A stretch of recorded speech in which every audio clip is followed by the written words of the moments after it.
নমস্কার বন্ধুরা, তনুশ্রী রান্নাঘরে আপনাদের সকলকে স্বাগত জানাই। আপনারা সকলে কেমন আছেন? আশা করি ভালো আছেন, সুস্থ আছেন। আমিও ভালো আছি।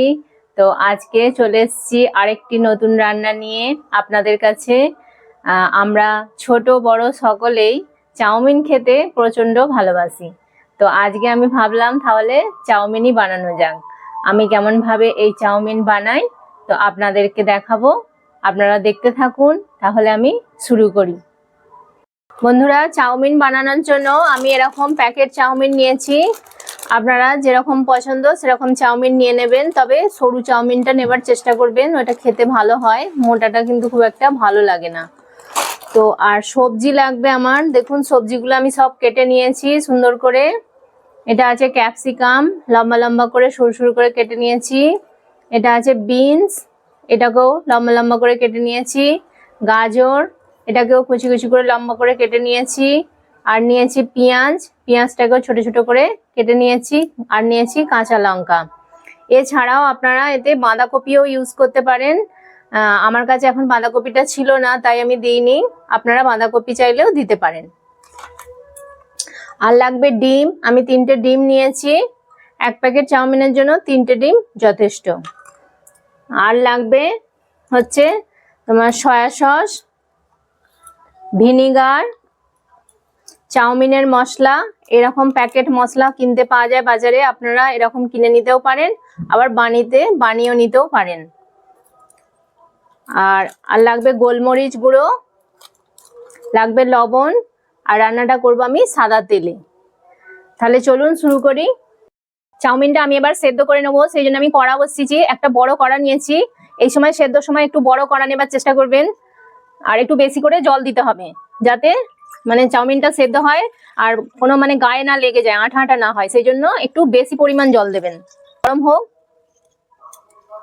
এখন গরম হচ্ছে, আমি চাউমিনটা কেটে নিয়ে চাউমিনটাকে আমি একটা থালায় ঢেলে নেব। খালি মাঝখান থেকে আধখানা করে ভেঙে দেব, বেশি টুকরো করব না, খালি মাঝখান থেকে এরকম ধরে এরকম ভেঙে দিতে হবে। হাফ হাফ করে নিয়ে, এটা আমার অনেকটাই গরম হয়ে গেছে। আমি এবার এই সময় একটু নুন দিয়ে দেব, চামচের মতো নুন দিয়ে দিচ্ছি। আর একটু তেল দিয়ে দেব, যাতে না চাউমিনগুলো জড়িয়ে যায়, একে অপরের গায়ে না লেগে যায়। সেই জন্য এই সময় একটু অবশ্যই তেল ছড়িয়ে দেবেন, দিলে কি হবে, চাউমিনটা জড়াবে না।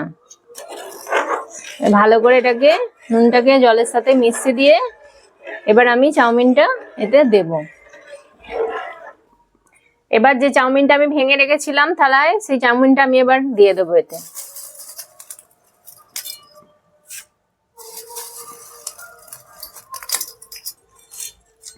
ফুটে যাবে, তারপর আমি এটাকে ভালো করে নেড়ে দেবো। বন্ধুরা, আমার চাউমিনটা সেদ্ধ হয়ে গেছে, দেখুন হাত দিয়ে কাটছি ইজি ভাবে, এটা কেটে যাচ্ছে। এবার আমি চাউমিনটাকে ঢেলে নেবো একটা পাত্রে। রিফাইন তেল ছড়িয়ে দেবো, যাতে এটা জড়িয়ে না যায়। একটু তেল করে দিলাম। আর এই থালাটায় আমি একটু হালকা তেল মাখিয়ে রেখেছি, থালাটায় আমি চাড়িয়ে দেবো, তাহলে এটা ঝরঝরে হবে। তাহলে এরকম তেলটা মিশিয়ে নিয়ে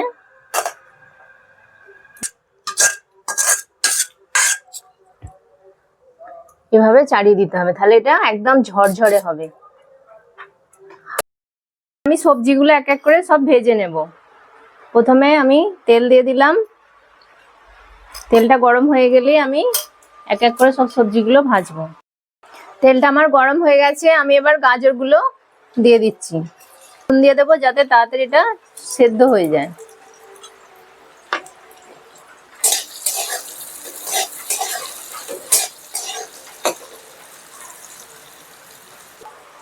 এবার আমি বিনসটা এতে দিয়ে দেব। আপনারা চাইলে আলাদা আলাদাও ভাজতে পারেন, আবার একসাথেও এইভাবে ভেজে নিতে পারেন।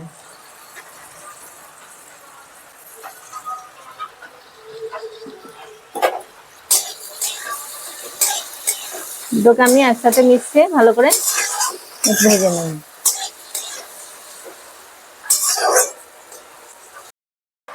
এবার আমার গাজর আর বিনসটা অনেকটাই ভাজা ভাজা হয়ে এসছে। এই অবস্থায় সিমলা মির্চটা যেহেতু বেশি সময় লাগে না, তাই এবার আমি সিমলা মির্চটা দিয়ে দেবো। দিয়ে তিনটেকে একসাথে আমি ভালো করে ভেজে নেব।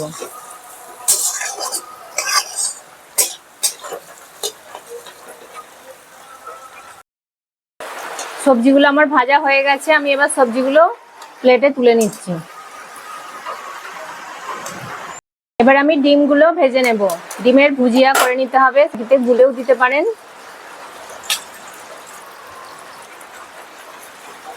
অল্প করে একটু নুন দিয়ে দিলাম, মরিচ গুঁড়ো দিয়ে দিচ্ছি। এবার এটাকে আমি এইভাবে মিশিয়ে দেব, দিয়ে এইভাবে নেড়ে নেড়ে এটাকে। দেখুন ডিমের ভুজিয়াটা আমার রেডি হয়ে গেছে। এবার আমি এটাকে একটা জায়গায় তুলে নেব।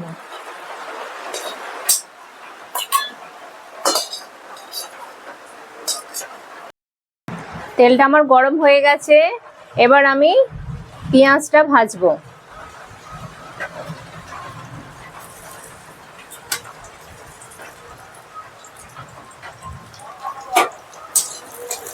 পেঁয়াজটা দিয়ে দিলাম, এর সাথে আমি কাঁচা লঙ্কাটাও দিয়ে দেবো। আপনারা যেরকম ঝাল খাবেন সেই অনুযায়ী কাঁচা লঙ্কার পরিমাণটা বাড়িয়ে বা কমিয়ে নিতে পারেন।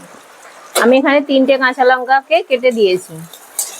এবার এটা একটু ভাজা ভাজা করব, খুব ভাজা হবে না, একদম লাল করব না, একটু হালকা কালার আসবে সেই পর্যন্ত আমি এটাকে ভাজবো। আমার অনেকটাই ভাজা হয়ে এসছে। এবার আমি নুন দেবো, যেহেতু চাউমিন সেদ্ধর সময় নুন দিয়েছিলাম, সবজিতেও নুন দেওয়া আছে, সেই জন্য আমি অল্প পরিমাণে একটু নুন দিচ্ছি। 1 চামচ সয়া সস দিয়ে দেবো, 1 চামচ ভিনিগার দেব, 1 চামচ মতো গোলমরিচের গুঁড়ো দিয়ে দিলাম, 2 চামচ চাউমিন মশলা দিয়ে দিলাম, টমেটো সস,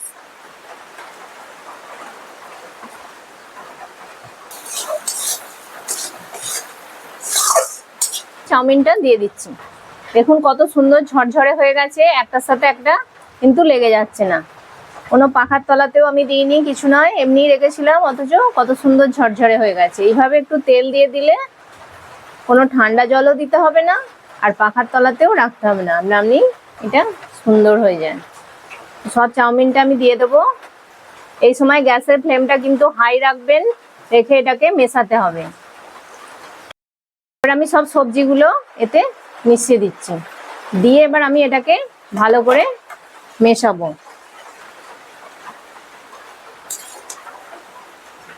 দেখুন আমি চাউমিনটা ভালোভাবে মশলার সাথে মিশিয়ে দিয়েছি, খুব সুন্দরভাবে মিশে গেছে। এবার এই সময় আমি ডিমটা দিয়ে দিচ্ছি, ডিমের যে ভুজিয়াটা করা ছিল সেটা দিয়ে দিলাম। আর আপনাদের যদি একটা এতে নাড়তে অসুবিধা হয়, আমার মতো এরকম একটা চামচ বা কিছু নেবেন, নিয়ে এইভাবে 2 হাতে করে মেশাবেন, তাহলে খুব সুন্দরভাবে এটা মেশানো যাবে। দেখুন আমার একদম রেডি হয়ে গেছে চাউমিনটা, কত সুন্দর হয়েছে দেখতে। আপনারা দেখুন একদম দোকানের থেকেও সুন্দর লাগছে, আর খেতেও এটা খুব সুন্দর হয়। আমার এটা একদম রেডি হয়ে গেছে, মেশানো সবকিছু ভাজা হয়ে গেছে। আমি এবার গ্যাস অফ করে দিচ্ছি, দিয়ে আমি এটাকে সাজিয়ে আপনাদেরকে দেখাবো। তাহলে দেখলেন তো বন্ধুরা, আমি কত সহজেই বানিয়ে ফেললাম এই চাউমিন। আর এই চাউমিন বানানোর পদ্ধতিটা দেখলেন একটু আলাদা সবার থেকে। তো এইভাবে বানালে খুব সুন্দর খেতে হয়, কোনো ঝামেলা ছাড়াই একদম বাড়িতেই এইভাবেই সুন্দর করে আপনারা চাউমিন বানিয়ে ফেলতে পারবেন, বানিয়ে সবাইকে খাওয়ান। আর যদি আমার এই রান্নার রেসিপিটি আপনাদের ভালো লেগে থাকে তাহলে লাইক করবেন, কমেন্ট করবেন, আর তনুশ্রী রান্নাঘর চ্যানেলটিকে অবশ্যই সাবস্ক্রাইব করে দেবেন। আর পাশে থাকা বেল আইকনটি প্রেস করে দেবেন, যাতে সহজেই আমার নতুন নতুন রান্নার ভিডিওগুলি আপনারা নোটিফিকেশন পেয়ে যান। আর আপনার বন্ধু বান্ধবদের মধ্যে এই রান্নার ভিডিওটি শেয়ার করে দেবেন। আর আপনারা ভালো থাকবেন, সুস্থ থাকবেন। আবার আপনাদের সাথে দেখা হবে নতুন একটি রান্নার ভিডিওতে। নমস্কার।